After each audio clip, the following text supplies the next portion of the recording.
I'm Joseph, And I'm Nick. and this is Fish Jelly. How are you? I'm good. How are you?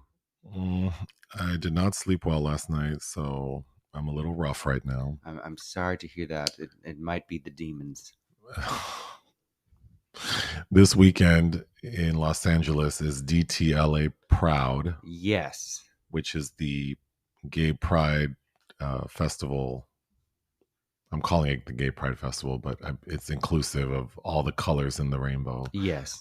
in downtown LA. Yes. And I think if they made everybody that bought tickets to any event should have to participate at least for half an hour in some sort of street cleanup. And if you made everybody do that attended, I bet downtown would look nice.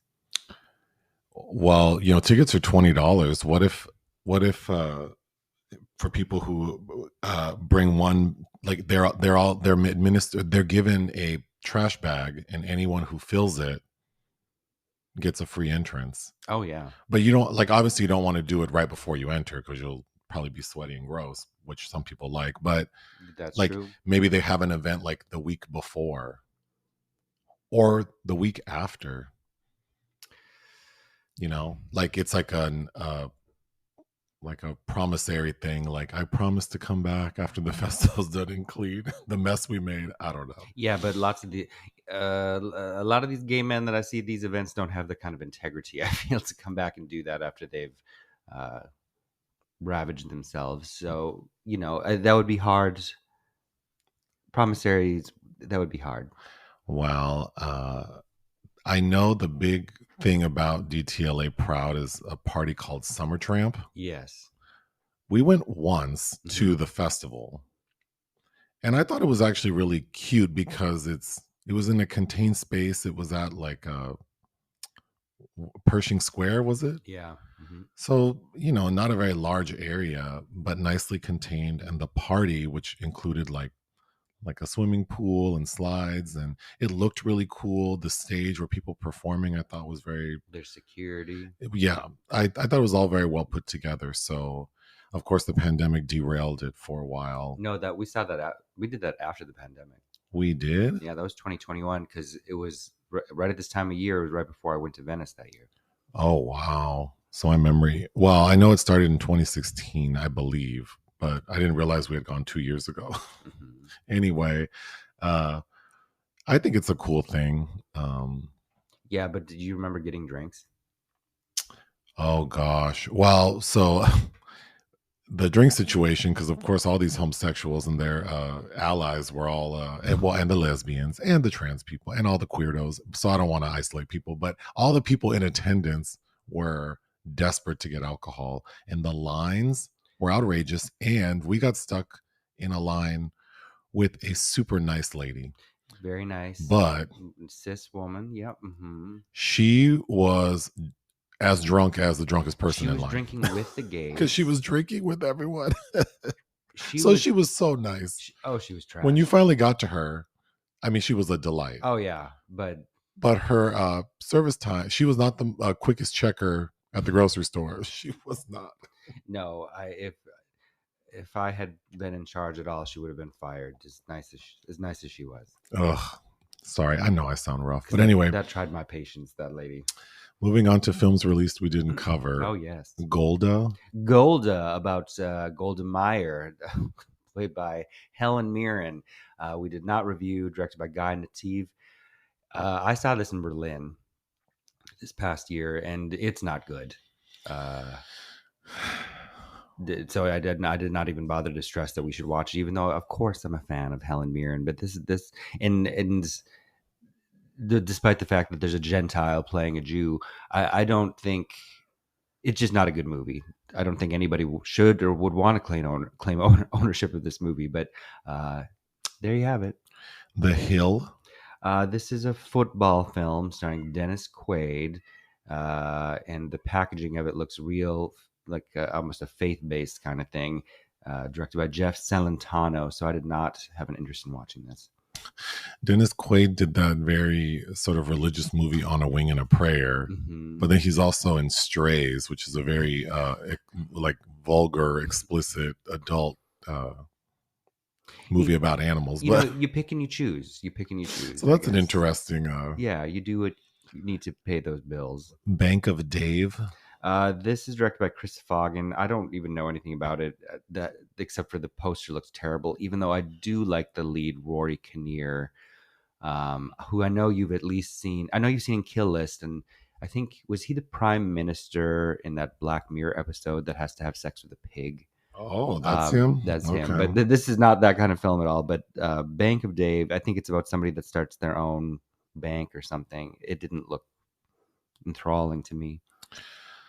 The Dive. I was surprised that you passed on this because it sounds very much like something up your alley about sisters stuck in a scenario that's kind of like 127 hours. What? Hmm. I probably didn't realize what it was about then. Directed by Maximilian Erlenwine. And one of the sisters, I think, is played by Lindsay Krause. Oh. Next, the Elephant Six Recording Company. A documentary that is directed by Chad Stockfluff. That is an inside Jan Stevens. Jan Stevens. This is Jan Stevens. Uh, an inside look at the 90s psychedelic rock collective that launched Neutral Milk Hotel, the Olivia Tremor Control, and the Apples in stereo. So, musical deep dive that I already feel over my head in reading the description about. Next, Fremont. This looked interesting. Directed by Babak Jalali, and more interestingly, is written by Carolina Cavalli, whose film Amanda we reviewed a couple months ago Amanda. Okay. about the Italian girl. Oh, the one who there's something about death in it. Hmm. Yes. Anyway, Piaf. This I really liked. I watched this out of Locarno last year, and it's basically about a woman who starts to transform into a horse. Believe it or not, this is not the first. Does it mean that my first thought was Serica Jessica Parker? No, that I mean, poor thing, but yeah, she's very an equine face. Uh, this is not the first film I've seen where a woman is turning into some kind of horse related thing, but I really liked it. The soundtrack is out of control, great, I think. But it's a weird little art house film directed by Anne Oren. But if you have the opportunity and want to watch something fucking weird, there you go. Hulu released something called Vacation Friends 2. As they also released Vacation Friends, which we did not cover. Oh. Clay Tarver directs, but Lil Rel is in it, and Yvonne Orji, and a host of other people you know. And then Netflix had something called You Were So Not Invited to My Bat Mitzvah. Yes, directed by Sammy Cohen and starring Adam Sandler and his real life wife and children. And I don't know. I mean, I will, of course, watch the new Adam Sandler with the Safdie brothers, but Adam Sandler and the bullshit Netflix movies he puts out, I can't. It's such a waste of time. Projects of interest without counting. Yeah, so I think I'm pretty sure we already mentioned, or I had already talked about how Saeed Ben Said recently announced that Paul Verhoeven would be soon commencing a new project. And excitingly, it looks to be a project called Without Counting, that is based on a Philip Gian book. And, you know, Philip Gian wrote L. Oh. Although the real title of L is O, like OH ... like the sound she makes when she's getting raped. Oh. And Philip Gian also wrote the source material for Betty Blue. So I have a Gian book. Is it called Marlene that I need to read? Anyway, that's very exciting to me. Movies watched for fun. So you and I collectively got through the Saw films, Saw 1, 2, 3, and 4. I'm sure I'll make my way through the rest, but I did not rewatch Saw 1. It's technically, I've only seen that once the year came out, so I probably shouldn't. I should rewatch that. So like earlier last week, I already told this story, but I was having a rough day at work, so I put on Saw, which somehow I found soothing. But yeah, there was a period when we first met. Well, when we first met and the Saw movies were coming out like clockwork, I think we went like 4 years in a row or 3. I was really into them for a minute. No, but the year we met, Saw 5 was about to come out. But then the following Halloween was I think Saw Saw 6, 6, and but then then Saw 7 was direct to DVD because we had to Redbox it. oh, that's okay. And then I think we went to and then of course we saw the remainder. Jigsaw, no. You didn't come to the press screening. Oh, Mhm. I've seen all of You them. have, and we reviewed Spiral. Anyway, I revisiting Saw. It didn't. It wasn't as good as I think I thought it was. Oh, I know.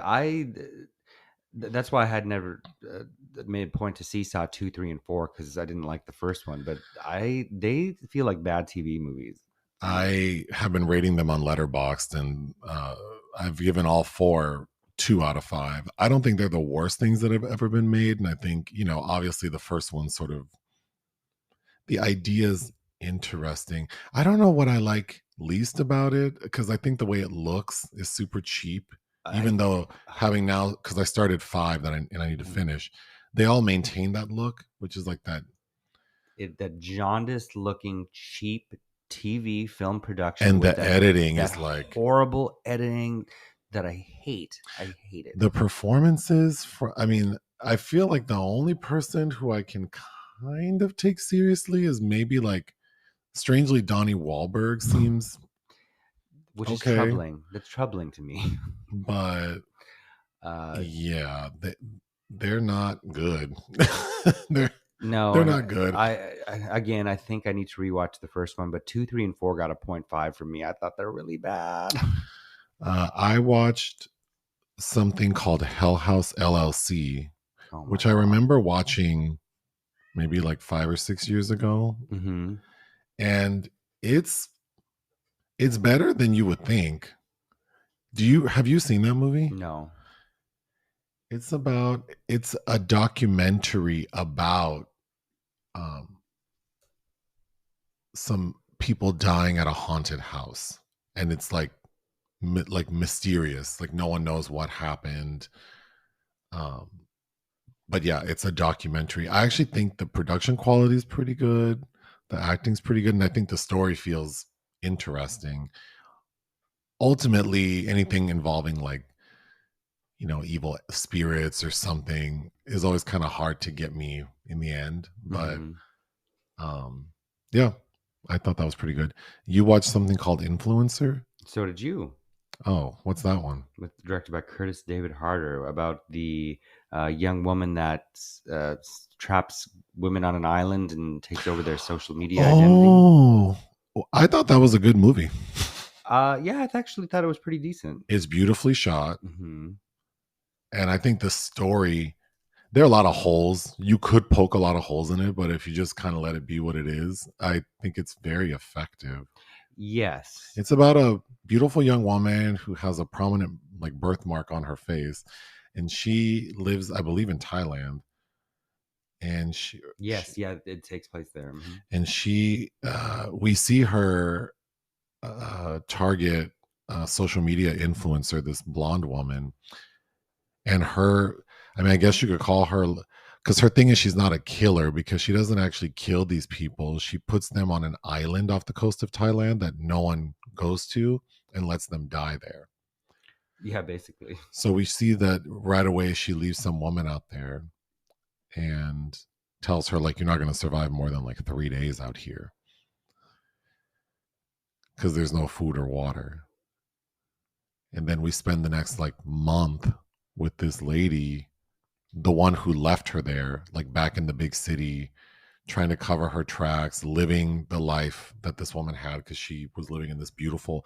There are a lot of holes. Like I don't know how she was able to stay in this luxury Airbnb when this woman's missing, but And for how long? And well, it's more than, I mean, we get a thing that says like 3 weeks later or right. 28 days later. So anyway, the gag is that the woman doesn't end up dying on the island. So it all kind of comes back like full circle. I probably shouldn't spoil it, but yeah, I would definitely watch. I don't. Did we look up if this person's done another movie? I think they have. Because I would check it out based on but I would definitely recommend Influencer. We saw it on Shutter, I think. No, No, we saw it on oh, Amazon. it was on Amazon. Well, we didn't pay for it, so it's streaming somewhere for free. Um, But You watched City of the Living Dead? You also did too. What's that one?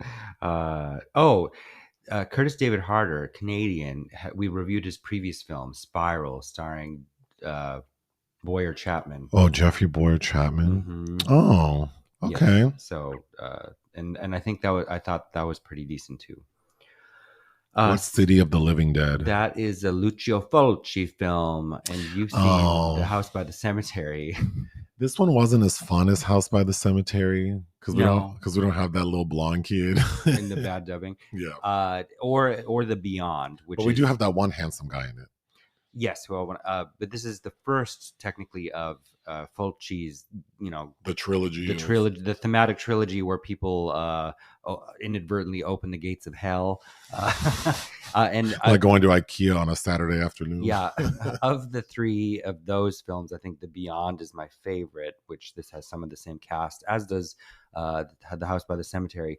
But this is about a reporter and a psychic who find that these gates have been opened because a clergyman kills himself. So it's not explained why.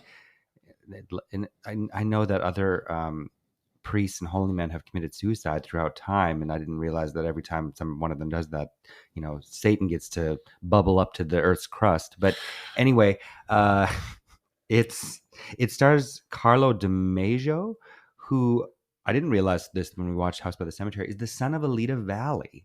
Oh yeah, you were very Oh, I love Alita Valley. I mean, from the 40s when she was a beauty queen who in like Hitchcock's Parodying Case. And then I'm still unclear about what sex scandal kind of ruined her Hollywood career, but there's some bizarre story behind that. But she's in a bunch of Italian genre films in the 70s, including like some top tier favorites like Dario Argento's Suspiria and Killer Nun. oh uh Oh, and she's in Eyes Without a Face. Like, yeah, I love Alita Valley. But anyway, her son doesn't have the same screen presence as her. But uh, yeah, that was very interesting to me. you watched Species 2? Yeah, yeah. I'd never seen this. I don't. I don't think I'm really a fan of the first Species. I don't like the special effects in it. I'm not really a huge Natasha Henstridge fan either. But this was a lot of fun. Peter Medak, technically his last theatrical release was this film. Peter Medak did The Changeling and The Ruling Class with Peter O'Toole, The Craze in 1990. Uh, so I always thought this was a weird item in his filmography, and it's not good, but it has some interesting, weird trash sex elements to it that I think are a lot of fun. I don't care for Michael Madsen, who's returning. You and I got into a discussion over because I think Marg Helgenberger is beautiful and more striking looking than Natasha Henstridge, but that's just my personal opinion. Oh yeah, my professional opinion is that that's not accurate, but attraction is subjective. Yeah, but Move. Natasha Henstridge looks like all these other blonde ladies walking around here. I don't like. Oh, see, I don't think she does. I don't find her interesting to look at. Oh, But fine as an actor, but I don't, you know, because people talked about her then like she's this. I don't know. Maybe it's just the blonde thing that I find annoying. well, now you've just Well, no, that attacked an entire no, community it's not about that because Marg because they're Helgenberg, both blonde. but it's about these standards, these certain standards of beauty, and I I don't. thought she had an interesting nose. Like she has like interesting. She almost looks like um, she just has interesting features that look more natural to me than the other lady who looks like your standard, well preserved. Oh, I think So maybe I actually think the opposite of you. I think the one who I think is more striking has some more interesting features, like her brow bone, and I thought she looked nice because her hair in this film is sort of like that wet bob that's combed away from her face. mm, And so I thought she had like a nice profile, and but they're both, I mean, obviously yes, beautiful I'm ladies. like talking about them in a way that seems like they're not. I'm talking about what I'm gravitating towards is a screen presence, and I think Well, sure, as a screen presence, I think the one who's playing the doctor is. I mean, she just has more to do. But this is true too. you watched Beyond the Door. Oh God, there's a whole bunch of '80s period Liliana Cavani films that I haven't seen, including The Berlin Affair. But I watched. Beyond the Door, which also goes by a different title, uh, 1981, I think, somewhere in there. No, it's a little later than that, 84, 85. But anyway, it's got an interesting cast because it's got Marcello Mastroianni, who is in her film The Skin, which I highly recommend. The Skin, and I've always wanted to read the book that that's based on. But this is along the lines of something like Half Moon Street. It's Oh, not very good. There, Tom Berenger is the lead, and he's in love with this young blonde nymphette who is having an affair with, we think it's her stepdad at first, and she is withholding some kind of information that has allowed him to stay in prison for murdering the woman or something of that sort. But then it's revealed that he's not her stepdad, he's a real father. And that sounds interesting, but the quality of this film, it's so stupid. It was so dumb. lastly, you watched Charlatan. Yeah, I missed this at Berlin in 2020, and I'm a fan of. Yeah, I'm saying I'm a fan of Agnieszka Holland overall, um, and I'd liked her previous film, Mr. Jones. Although Spoor in 2017, I did not really care for, even though a lot of people did. This is about the true life story about a successful Czech healer named Jan Michalacek, who was also gay, but then survived the Nazis and the communists because, at least according to Holland's film, really had actual medicinal talents along with some strange psychic abilities that he could diagnose people basically by looking at their urine. Oh, Um, well, I know that people used to taste urine to check for diabetes. yes, and he does have a couple. He comes across a couple of diabetics, but it was, I thought it was interesting, and really, if you are a fan of her, it's definitely one of the strongest films of her late period. But she's a very busy woman, and she has a new film that's also about to be at Venice. Unfortunately, there is an entry in the obituary section. Bob Barker died.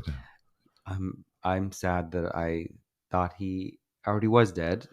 When I so we did a live 2 days ago, and I guess the news dropped during our live because people were commenting. Well, I thought someone typed Bob Baker at first, so I'm like, who the hell's Bob Baker?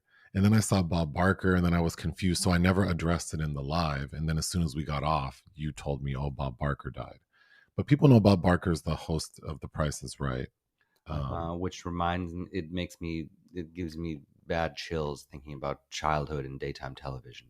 But But he hosted that show for like what 35 years, yeah, he was 99. and then all the memes I'm seeing of like, because related to The Price is Right, it's like I can't believe Bob Barker made it this close to 100 without going over, because that was the thing on Price is Right, right? Yeah, and So, and like Betty White too, huh? but I remember watching that show, and I know because I grew up in Southern California, and the show was filmed in Southern California. People who got to go on the show, but he was also known as an animal rights activist. So during each episode, he would encourage people to get their pets spayed and neutered, and of course, he gave a lot of money to animal rights agencies or organizations. And then of course, I know that there was that sexual harassment stuff because, of course, He was a man. any man working with beautiful women, there's gonna be a problem. Yep, can't Um, can't kind of control themselves. but yeah, he's gone. We need to take a break. The secret movie today was my choice, Mm-hmm. and I chose the 1993 Canadian film Love and Human Remains, directed by Denis Arcand. Mm-hmm. It's based on a play written by Brad Fraser. Mm-hmm. Who? Yeah. Okay, so first, I've had this movie on my list for a little bit because one day we were watching something crazy, and then LIE. oh, Long Island Expressway, and then of course after we finish a movie that's kind of interesting, we flip through what Amazon is recommending. And this film came up, and we watched the trailer. And the trailer is not a real trailer, it's just one scene, and it's a scene of a woman who's like walking on a busy street and then thinks she's being followed, so she decides to like run into a dark underpass Yeah, where no one can see her. that's the ticket girl. Yeah, That made no damn sense, which we'll talk about. it's Well, I still mean, I guess I just did. it's still a creepy moment, but it's like But okay, if but it felt so ridiculous. I thought, oh, this would be a fun thing to consider.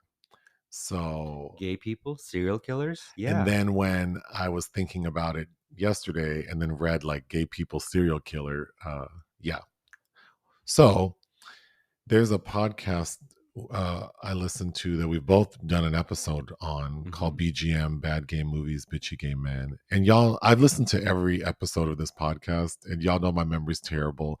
They reviewed this movie. It was their November 5th, 2022 episode. Mhm. And I listened to that episode Uh-huh. and did not remember. So I just want to, I feel silly like I'm copying something.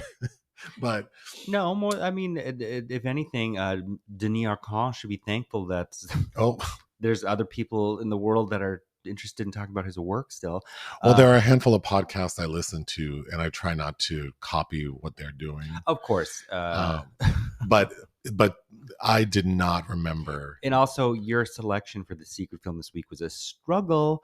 So I didn't know what you were choosing until I understood it was up in the air until you clicked on this. So Yeah, but Love and Human Remains. It's about David, a gay former child TV star, and his circle of friends who find their lives turned upside down when one of them turns out to be a serial killer. Okay. This movie, I don't even know what I would give it because I don't think it's a good movie. I don't think it's not terrible, but I do not think it's good. um, it's very strange. Yeah. And I have not seen any stage productions of the play it's based on. I'd be curious because the I would describe this film as like someone took three films from the 90s, like a rom-com, maybe like a straight up like drama, A Greg Araki film, and and then like a suspense thriller. And then they took the film and cut them up into like 100 pieces, and then took 35 of those pieces and threw them up in the air. And then in whatever order they fell, stuck those pieces back together. And then that was this film. my problem with it is it's just trying way too damn hard to be provocative. And I think even the tagline of the film is something about love in the 90s, and it's like I don't, yeah. But was it an enjoyable viewing experience? Yeah, because it's so weird. It's trying so hard that I want I found myself puzzled in a fun way. I was puzzled because I'm like, where is this going? But the serial killing element is really hovering far distant in the background. And when what I think it needs to do is lean into this kind of Dennis Cooper Frisk filled territory.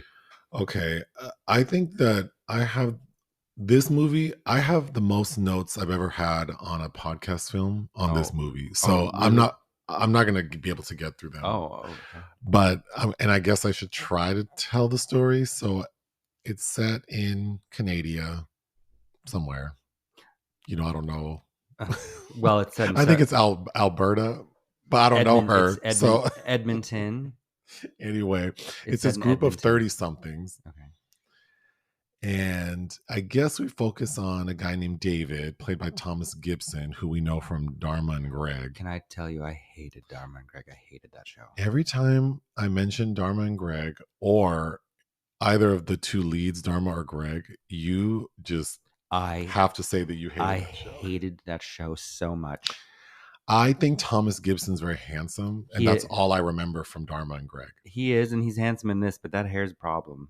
Well, it's very 90s. Ugh. So it looks, to me, it's not a problem Well, because it looks like of the time. so all of the men kind of have similar haircuts. You might as well have given him that Cameron Bancroft cut because I don't think that's fair because, I mean, it is very much like what I would expect their hair to look like. sure, I didn't like it. But anyway, David is a former child star, as in he was on a TV show when he was like a teenager, but he's having a hard time finding work, and it's not really clear why, like if he's just not motivated or he has anxiety. I mean, I don't know. He's a waiter. He's got ennui. But now he works as a server and he makes good money. So we need to talk about how many times this film brings up the fact that he's a waiter. But And has a busboy, like it's his own we busboy. there's so much going on. But David lives with his best friend Candy, played by Ruth Marshall. Um, And the way you felt about how you hate Dharma and Greg, I couldn't stand this lady. almost every scene of this movie, Joseph's like, "Oh, I don't like Oh, I her." couldn't stand her. I think she looks like if you were to mix Penelope Cruz with a water balloon. Oh my god, there's Oh, I some. just hated, like, I hated how she looked. And then her character's she thinks she's like the shit. She Yeah, thinks everyone wants her and she feels good about telling people she doesn't want them.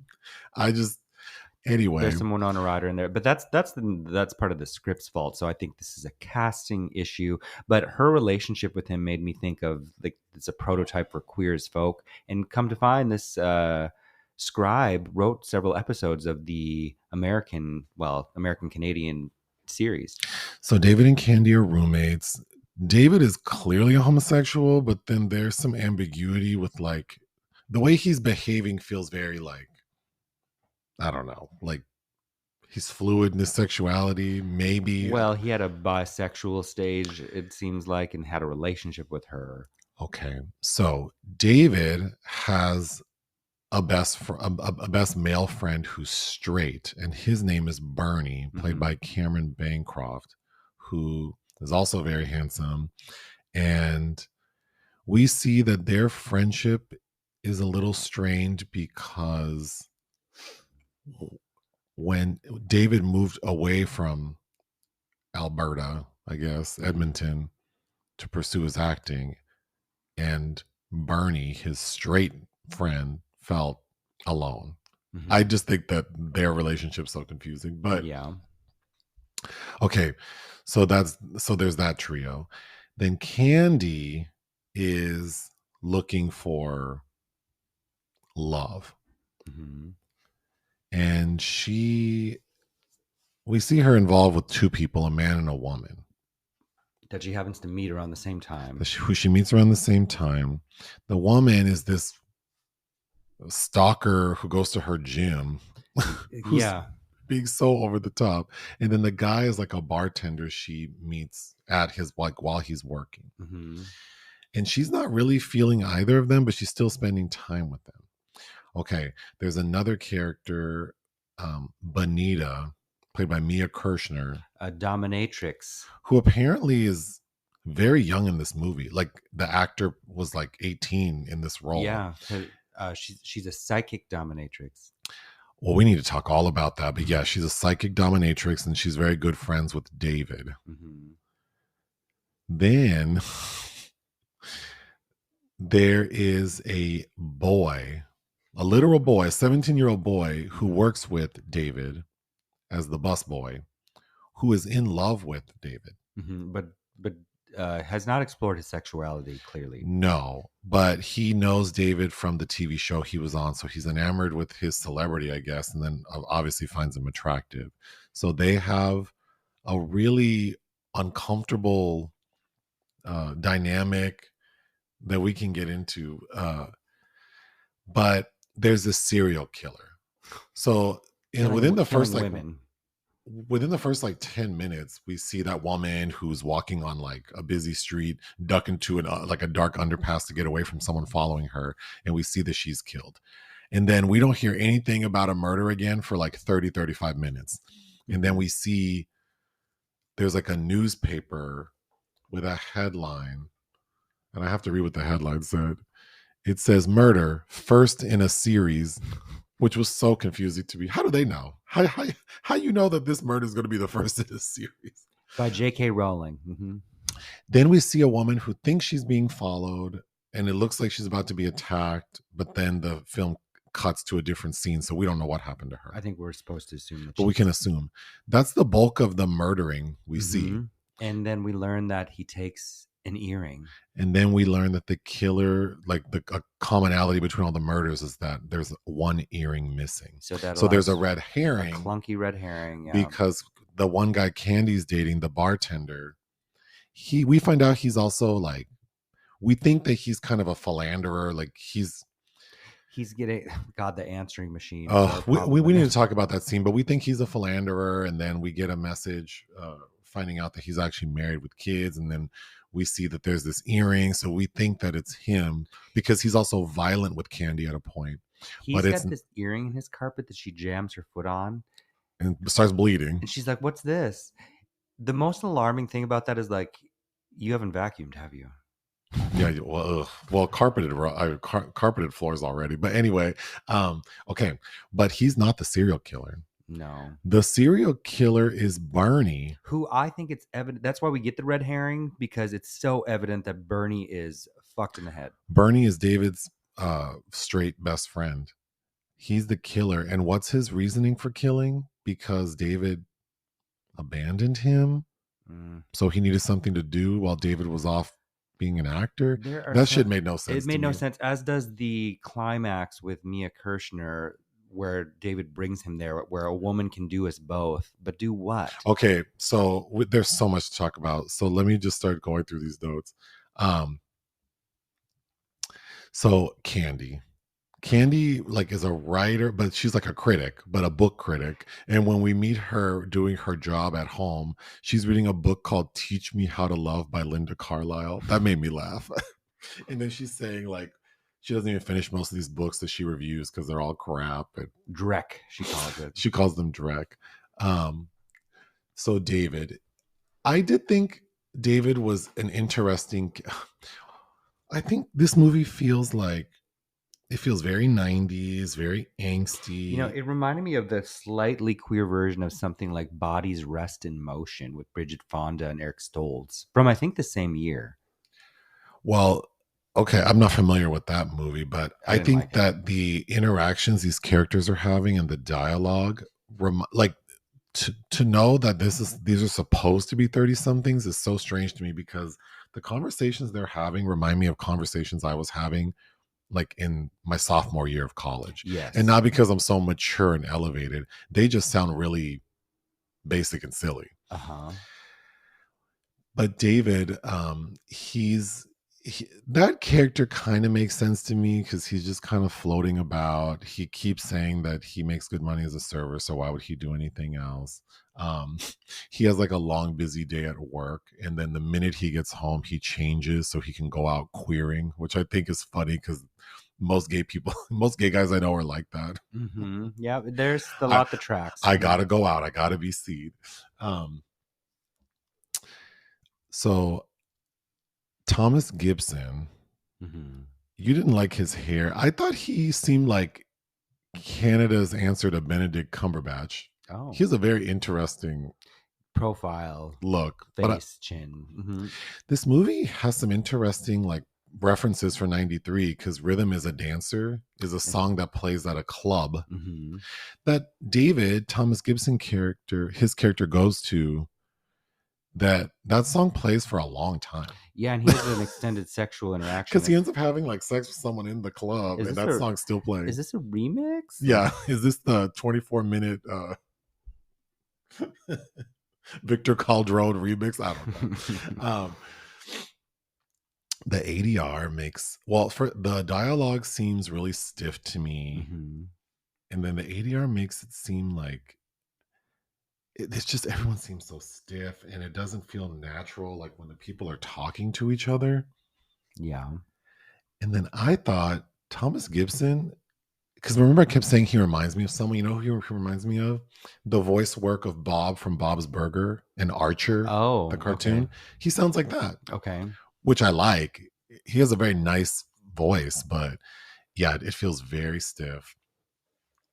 Okay, this friend Bernie. So he's acting like I was surprised when we find out Bernie's not gay. Well, right? I think there are some things there that the play, I don't know if the play explored better or they don't get to in the film, but yeah, there are some dimensions to his behavior, I think, that would have better explained him. Because he seems obsessed with his friend. And then there's a point when he comes over unannounced with a bloody nose that once we realize he's a serial killer, then we understand, oh, he probably got that because some woman was trying to defend herself. But he comes over and spends the night, and they're just hanging out like in their underwear. And also, Candy hates him. Candy hates him. Bernie, and then so Bernie's like in his tidy whitey underwear, just in the kitchen with his dirty ass bare feet propped up on the kitchen table. I couldn't deal with that. Okay, this bus boy, Oh God. played by Matthew Ferguson. Mm-hmm. His name is Kane, 17. I thought he was interesting because he looks kind of like androgynous to me. Yes. And because these characters are going on about sexuality, like David had a bisexual phase, I guess, and Candy's seeing a man and a woman, I was thinking, oh, I wonder if Kane is supposed to be maybe like, supposed to represent like what we would now call like someone who's like gender non-conforming or trans, maybe even Non-binary. yeah, but of course, it's 1993, so they're not saying that. But I thought that he was a very interesting choice. Sure. But that relationship made me very uncomfortable Yes, because and I think it's supposed to. it is, but in a way that just felt like, what? Why are we doing this? For multiple reasons. Number one being the age issue, but number two being like you're obsessed with this man primarily because he was on a TV show. Well, and he's attractive, so it makes I'm sure when I was 18, there were people who I thought were just like the bee's knees because they were older and seemed mature. Like I wouldn't have recognized that. Oh, you're kind of a loser. I would just think like, I remember thinking like, oh, you have like an apartment, even though you have a roommate. Like, wow, you're like, you have a car. But then it's like, I also had an apartment and a car at that same time, so I don't know why I thought that was so impressive, but. They show he brings David over, Kane does, and pops in an old VHS, and it's a taped recording of the show. So we see the opening screen credits to a point. We don't see a character that seems called Indian Joe, I think. Yeah. It's important to know Kane, the 17-year-old, his dad is rich. Like they live in like this super nice house, and Kane drives around in like a brand new Porsche. But his parents are never there, and he's like, I have to have the Porsche home by 1. Yeah, that didn't make sense. Like my dad is in Hawaii getting laid, but I have to have the Porsche home by 1. Okay. And then I don't know how many lines there are about busboy related lines where Thomas Gibson's like, I'm tipping you out too much. Well, yeah, because when he sees that he drives a Porsche, and it's like, okay. He makes that comment. He does make it more than once. Yeah. Another interesting reference is we see someone watching One Flew Over the Cuckoo's Nest. Yeah, and then they're watching another film that I'm forgetting about too. But this lesbian at the gym trying to get on Candy was so confusing to me. First of all, she's really cute. She is so aggressive, and I just thought Candy was so unappealing that it just seems so. I just think that casting doesn't make sense. It doesn't, and the lesbian has a haircut like that comedian you like to listen to. That white man with a mullet. Theo Von. Yeah, yes, she has she does. She has a Theo Von haircut, and she's acting like Kim Basinger in My Stepmother is an Alien, i.e., an alien that has come to Earth on a mission. Oh, she's giving extraterrestrial for sure. The woman the lesbian who fell to Earth. But I don't. Ruth Marshall as Candy does not make sense. I think Mia Kirshner would have made more sense as Candy. Like a beautiful woman who is getting a lot of attention from every angle. But Candy, oh my God. To me, there's a point that sort of the climax of the movie is when there's a confrontation between Candy, David, Kane, and the lesbian whose name is Jerry, I think. Yeah. Jerry. So but it's during that scene in the apartment where Candy is wearing this Tanya Harding skater outfit in red that looks like if Rachel Dratch did a skit playing like an ice skater with that fringe. Oh my gosh, she looked terrible. And we see Candy nude a few times, and the way she shot nude is so unflattering. Like she looks like one of those photos with the corpulent women from like the Renaissance. Like, oh my God. Yeah, there's one real interesting angle. And notably, this was shot by Paul Sarosi, who Sarasi. Maybe I'm Well, I getting was thinking cirrhosis or psoriasis. but there's no P in his name.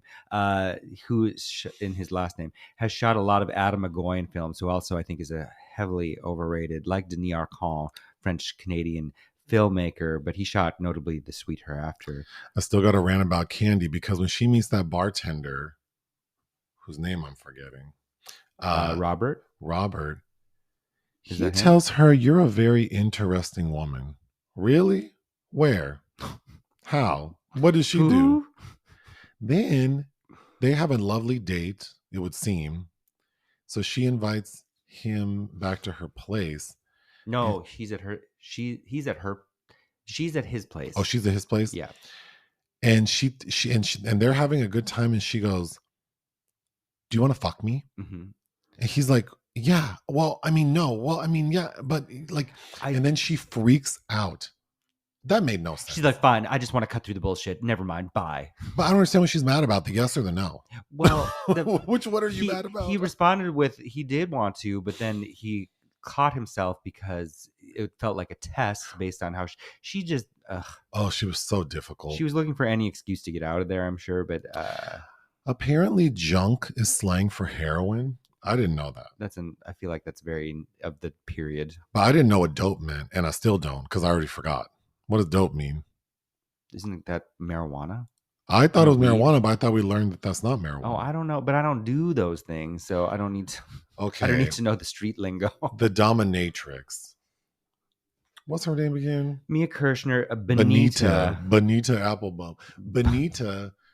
I hated all the dominatrix scenes. I don't even. This is the part of the movie that feels like a rom-com. Like these are not sexy scenes. They're not sexy. They take me out. I don't understand the purpose. David gets a late night phone call to help out a friend, which is the dominatrix, to pose in one of the scenarios as a cowboy wearing all white. So she's like a legit like psychic. That too. Who has powers, I guess. Like so there's like this supernatural element to it, I guess. I mean, if you think psychic ability is supernatural. But David, who's still hanging out with this 17-year-old boy who he doesn't seem that interested in, he takes her to the dominatrix and tells him like, well, she does readings, so I'm gonna have her read you. And at first when he said it, I'm like, oh, read you, like read you? Read you to filth. No, like read his aura or something.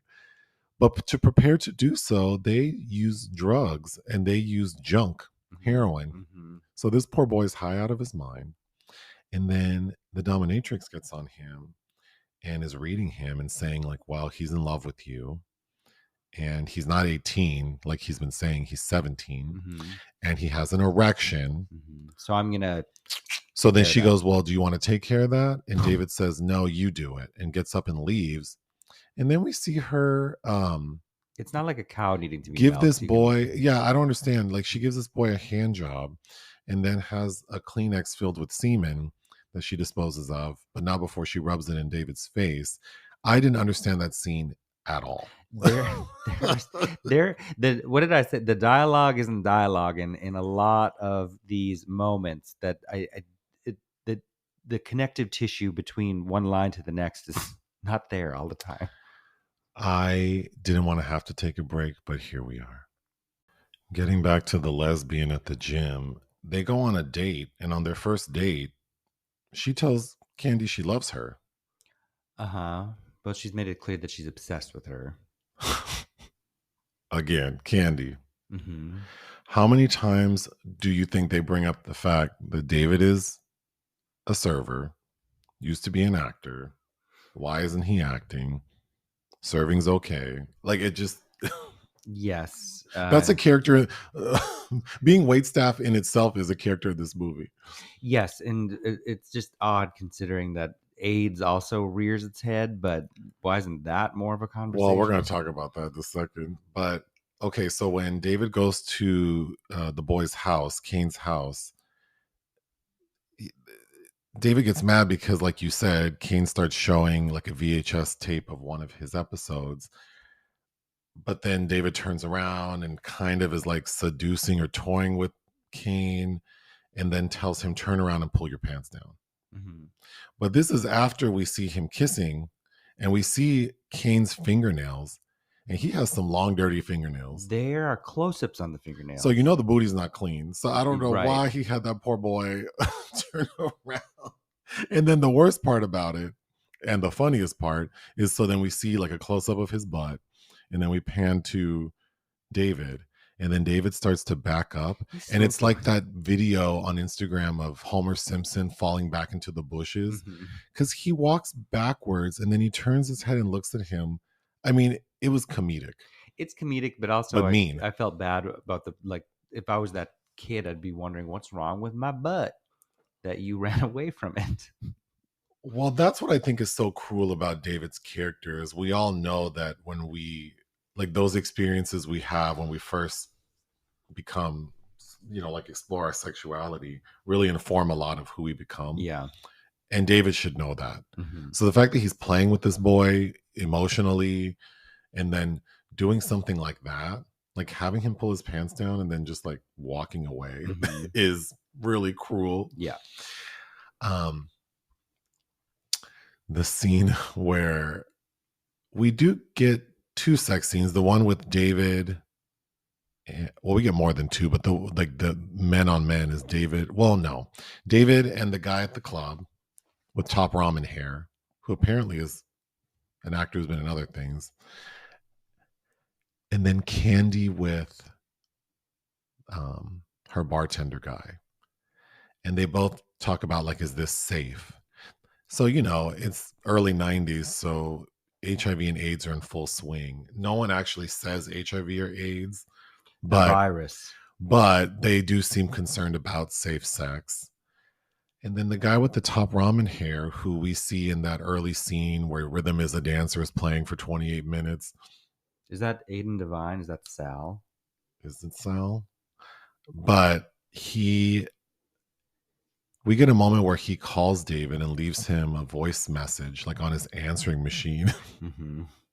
Imagine having to leave that message on an answering machine, because back in the day, they were like played out loud for everyone to hear. That he thought he was having sinus issues and didn't feel well, went to the doctor and finds out he has the virus. So you should go get checked, even though we did less risky stuff. Mm-hmm. So I thought it was interesting for a movie set in the early '90s involving gay men that they're not, every other line isn't about HIV and AIDS, Sure. which is refreshing. But it kind of makes sense too, because by that point, you know, I don't think they needed to say that it was HIV and AIDS, Sure. because we all know what they're talking about. Yeah. Right. So, but I agree. They're talking more about being a server than they are about safe sex in a movie about love. Like, okay. Yeah. Well, he when he has that interaction in the bar, he's like, "Is this safe?" And I think the guy says something like, "Would you want to live in a world where that's the only possibility or something?" Yeah. So, Or where that's not yeah. which it's supposed to kind of be paralleled with this serial killer, right? So after Candy tells the lesbian Jerry, like, I don't really want to see you, Jerry is at some performance. It's very random. Watching some woman sing "I Can't Help Falling in Love with You," The Elvis uh, Elvis Presley cover, and she's just like crying a single tear. because she had bought tickets for her to see that concert with her, and she brings the scene that I hated the most is the confrontation scene where both lovers are in the apartment with David and Candy. Well, let's talk about that. But before we get to that, I thought a really funny moment that you didn't see because you stepped away for 1 second is Jerry goes to buy Candy a gift. And she asks the sales associate, "Do you gift wrap?" And the sales associate gives her like this very bitchy look and goes, "It's what we live for." Oh my god! I was howling. But and then also that David, his character stays smoking a damn cigarette. It's kind of crazy. But yeah, getting to the scene you just mentioned. So Candy and David are at their apartment, and Candy's getting ready because old boy is supposed to come over. So she puts on her red Tanya Harding skater outfit. That is not flattering on her at all. And then all of a sudden, the door, someone knocks on the door, and it's Kane, the 17-year-old. So she's like, "Oh yeah, David's here. Come on in." And then she's living for like the awkwardness between the two of them. And then of course David has to shoo him away. So now that Candy's trying to finish getting ready, the door knocks again, and it's not the guy, the bartender she's waiting for. It's the lesbian Jerry. Mm-hmm. So of course David's like, "Ooh, come in. I want to see how this goes down." And then while the lesbian is there, that's when the guy shows up. So now we have the four people in the apartment, It's important to know that he was late. He had a call. which again, a red herring because we're assuming he's late because he murdered someone. But things get heated when the lesbian's being awkward, and she had already given Candy that gift wrapped gift, and then she's telling her to open it because the guy's like, "Oh, is it your birthday?" And no, I'm not going to open it. And then the lesbian's like, "No, open it," and then she throws it on the ground, I don't want that. and that's when everything kind of blows Because up. the guy's like, "That is your lady friend. How could you treat her that way?" And then Jerry's like, "I've slept with Candy." I think this is it's crazy, but it's kind of the highlight of the movie to me is that scene. I don't think it's well done, but it's now it's you can see where the gears of this scene should work, and it doesn't, because it doesn't make no damn sense. And at the end of that scene, Candy and David are mad at each other. And she goes, "Do you ever get tired of being a professional faggot?" And then they're just digging on each other. He's telling her, "The only reason you even like me around is because You like being in love with the faggot because it's safe. they were basically. safe, yeah. But they're being very cruel to one another." This is also when we find out that, because after that scene, Candy decides to go see the guy. Mm-hmm. And that's when she finds out he's married, because while he's in the shower, because we see him shower like more than once. I think they're having sex. No, that's the first that's time the they have first scene, sex, and when then the someone answering calls machine, and yeah. says like, "Oh, this is so and so, and Sally misses you." So clearly he has a kid, but Yeah. he tries to play it off like, "Oh, it's two of my homegirls." But no, the second time she's at his place, he's in the shower and someone calls. So stupid Candy decides to pick up the phone, and the woman's like, "You bitch, I'm his wife." So they get into a fight. Like he kind of like strangles her. Also, why did she pick up his phone? Why did she pick up his You phone? stupid woman. Why would Well, you? especially when you know that it's going to go to the answering machine and that's going to be played out loud. So you don't need to make this worse. But then I thought another ridiculous scene is we see Candy get strangled. She pushes him off of her. And then we see her go home, but not before she stopped at the grocery store. And then we see her binge eating because she's upset. Mm-hmm. And then she also screams at Jerry at one point, "Do you think I'm fat?" I thought a really weird scene is when the guy strangles Candy, she says, "I could kill you for that." Mm-hmm. And then when Jerry comes over while Candy's binge eating, Candy slaps Jerry, Mm-hmm. and Jerry says, "I could kill you for that." Mm-hmm. I thought that was weird. It was that they weird. both say the same about, and then we have someone out in the background killing people. So then it's like, oh, were we supposed to think one of them is a killer? I thought that was a poor choice. Yes. And then there's that, because the lesbian stalker attitude, technically she's supposed to be a red herring, even though that didn't really register with me watching this. That didn't work at all. No. And then David has this one line because Candy confronts him about Kane, I think, about what he wants and what he needs, because his whole shtick is that he can't love and he doesn't believe in love. But he has a line that says, "I need a lover." And that reminded me of this terrible song by Bright Eyes that my roommate in college used to listen to, where the line is, I need a lover I don't have to love." Oh, God. Well, so then we get a moment where David gets picked up by Bernie, and they go see the psychic, but the psychic is having a dominatrix session. And halfway through the session, she tells this customer, I'm having a vision. A bad man is coming. You need to leave now. And the guy's like, what do you mean a bad man? She's like, he's going to do bad things. You need to leave now. And then that's when Bernie and David come over. Mm-hmm. And that's when it's like, oh. But we had already seen that David, when Bernie picks up David and they're driving in Bernie's car, David is digging in his glove box and sees a bunch of single earrings. And that's when it's solidified, like, oh, Bernie's the killer. Yeah. And he's like, "They're souvenirs." So they go to the dominatrix, and Bernie's telling David, I want to show you like who I am. And then he starts kind of beating up the psychic. But because the psychic has like abilities, she's able to disarm him by like as the audience, we see Bernie's death, like he falls from a building. Mm-hmm. So that like discombobulates Bernie. And then they like disperse and end up on the roof. Mm-hmm. Bernie goes up on the roof and he's sitting on the ledge. David goes up there. And then that's when Bernie explains to David, like, you did this to me because, like, what was I supposed to do when you left? Kill women. Kill women? I don't understand. I don't understand why he's a serial killer because his gay best friend doesn't live in the same town as him. He's talking to him because earlier in the film, he gets in his face. Like, I need you. You don't know me. Like, I don't.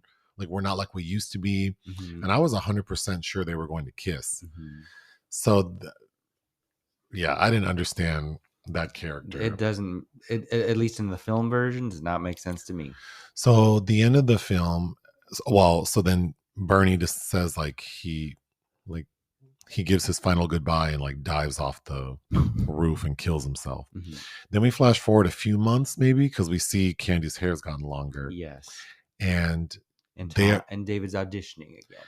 And David, Kane, the 17-year-old, who hopefully is now 18, and Candy are walking in the snow, and they walk up to like an audition because David's going to pursue acting now. Mm-hmm. And guess who walks out of the audition? Top ramen hair. Another lover he didn't have to love. The guy with HIV. Mm-hmm. And they kind of have an exchange, and it seems like maybe they might be friendly again. But I thought it was so shady that as the guy walks away, he coughs. Like, well, he's like, I hope I get the part. And then there's this.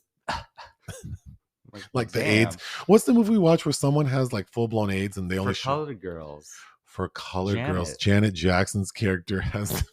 Well, I remember watching that thinking, like, is this like the end of The Affair where Julianne Moore's dying and she's just coughing? Okay. For anyone who hasn't seen For Colored Girls, I guess we just kind of ruined a big part of it. But Janet Jackson's married to Omari Hardwick, and he's on the down low, having sex with other men. And throughout the movie, Janet's character has this. I mean, it's like Nicole Kidman in Moulin Rouge. It's just like this sort of moderate cough that isn't consistent. And that's supposed to represent that she. Because don't they say she has AIDS? Yes. It's not even HIV. Yeah, this bitch has full-blown AIDS. That from Omari Hardwick, yeah. Oh, God. This episode's a wreck because I feel crazy from no sleep. But what would you give this movie? 2. I would give it 2 out of 5, but I would absolutely recommend watching it with people. We didn't talk about the director. Oh, go ahead. Denis Arcand. By this time, he'd already had kind of a major, notable art house hit with Jesus of Montreal. But, he's probably best known and remembered for his 2003 film, The Barbarian Invasions, which I think was speaking to like a post 9/11 ensemble cast kind of way. And I didn't really. I didn't really care for that film, and again, I didn't see it until years and years later when I'm watching Denis Arcand films on the festival circuit, such as his follow-up to The Barbarian Invasion, Days of Darkness, which I remember seeing at my first Toronto Film Festival. But I dare say his shit's unwatchable now. The last thing I saw was 2014's An Eye for Beauty, which does feature Edith Scobe, who's now dead, but that was terrible. And I think his new film, Testament, has had a hard time. Like, all of the major festivals have passed on it for a premiere. I just think that he kind of was this notable director at a certain time, decline of the American Empire. That's another big one in his filmography, but he feels very dated to me. And this is in keeping with how I feel about the rest of his filmography. Well, all right. I'm gonna have to reset later because my brain is not working. You're leaving tomorrow for Italy. Yeah. So next week's podcast, if we even have one, would be via Zoom. Mm-hmm. And then we have a few reviews going up next week for sure, Uh-huh. I believe. Yeah, technically one more thing to watch before I leave. Oh, but like The Good Mother. Oh, the final episode of The Lost Flowers of Alice Hart will be on Friday. El Conde, I'm not sure. That's the week after. Oh, that'll be the week after. Slaughterhouse is next week. Oh, Slaughterhouse, that's right. The thing you're supposed to watch with me today is that Simon Pegg talking mongoose movie. Oh. So, yeah, fun times. Mm-hmm. I need a nap. Yeah. Do you have anything else you want to say? No, I have a lot to do today, including making a cake. Oh, and we're being interviewed And we're being for a podcast, a deadline Uh-huh. podcast, which is exciting. Mm-hmm. But we're doing that in like 30 minutes. Yes. So I hope I'm not as raggedy as I've just been. You've been fine. All right, ta-ta. Bye.